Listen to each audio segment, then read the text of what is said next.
அதே மாதிரி வர்ற 6ஆம் தேதி நீங்க ஒண்ணு இல்லையா, 6ஆம் தேதி வெள்ளிக்கிழமை சனி பெயர்ச்சி. சனி பகவான் கும்பத்திலிருந்து மீனத்துக்கு பயிற்சி ஆகிறார். கும்பத்திலிருந்து மீனத்துக்கு பயிற்சி ஆகிறார். ஃபர்ஸ்ட் மேசராசிக்கு 12ஆம் வீடு. 12ஆம் வீடுன்றது அயனு சயனு போகஸ்தானம் பேரு. அது எந்த வேலையும் மறைஞ்ச இடம். 6, 8, 12 மறைஞ்ச இடம்.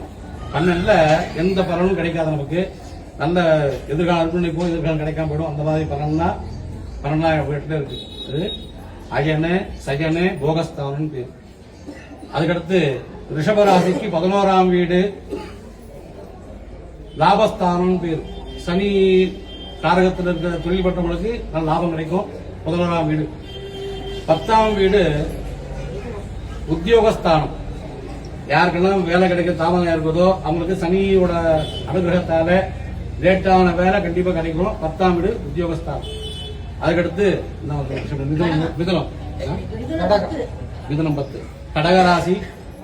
கடகத்துல 9ஆம் ஸ்தானம் பூர்வ புண்ணியஸ்தானம் பாக்கியஸ்தானம். பாக்கியஸ்தானம் 9ஆம் வீடு. 9ஆம் வீட்டில் இருக்கிறவங்களுக்கு நல்ல பாக்கியமான அருள் கிடைக்கும்.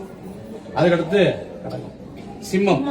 சிம்ம ராசிக்கு அஷ்டமஸ்தானம் 8ஆம் வீடம். எல்லாம் 8ஆம் வீடம்னா கோர்ட்டு வழக்கு இந்த மாதிரி பிரச்சனை எல்லாம் வர்றது 8ஆம் வீடு. அது 8ஆம் வீடு இருக்கிறவங்களும் சனி பயிற்சி அன்னைக்கு கலந்து பரிகாரம் பண்ணிக்க வேண்டியது. சிம்மம். கன்னி ராசிக்கு 7ஆம் வீடும் கலத்திரஸ்தானம். திருமண தடையில் நீங்கிறதுக்கான இடம் அது. சனி பகவான் அங்க 7ஆம் வீடா பாக்குறாரு. சுபகரம் பார்க்கும் போது நமக்கு கல்யாணம் தரப்பட்ட கல்யாணம் கரெக்டாக நேரத்தில் நடக்கும். அடுத்தீங்க துலா ராசி 6ஆம் வீடு ரோக ருண சத்ருஸ்தானம் அப்படின்னா 6ஆம் வீடு வியாதி வர்ற இடம். சத்ரு எதிரிகள் நம்மளோட டாமினேஷன் பண்ற இடம் 6ஆம் வீடு. அந்த இடத்துல அந்த ராசிக்காரங்க பரிகாரம் பண்ணதுனால சத்ரு பயம் நீங்கும், நோய் நொடி இல்லாத வாழ்வு கிடைக்கும். கண்ணி. துலா ராசி.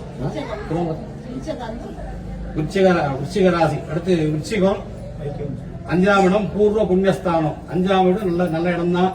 அந்த சனி இருக்கிறது ஓரளவுக்கு 50% நல்லதே. அடுத்து தனுசு. தனுசு ராசி 4ஆம் இடம். 4ஆம் இடம் மாத்திரஸ்தானம் சுகஸ்தானம். அம்மா இருக்கிறவங்க கொஞ்சம் அம்மா பத்திரமா பார்த்துக்கோங்க. அவங்களுக்கு என்னென்ன வேணுமோ கேட்டு செஞ்சு ஹாஸ்பிட்டல் கூட்டு போயிட்டு செஞ்சு 4ஆம் இடம் கூட பரிகாரம் பண்ற இடம். மகர ராசி. எல்லாம் கடந்து எல்லாமே எம்பெருமான் பெருமாள் அன்பு கேட்டுக் கொள்கின்றோம். காலையில் 6 மணிக்கு ஆரம்பிச்சு 8:24 தீபாராதனை.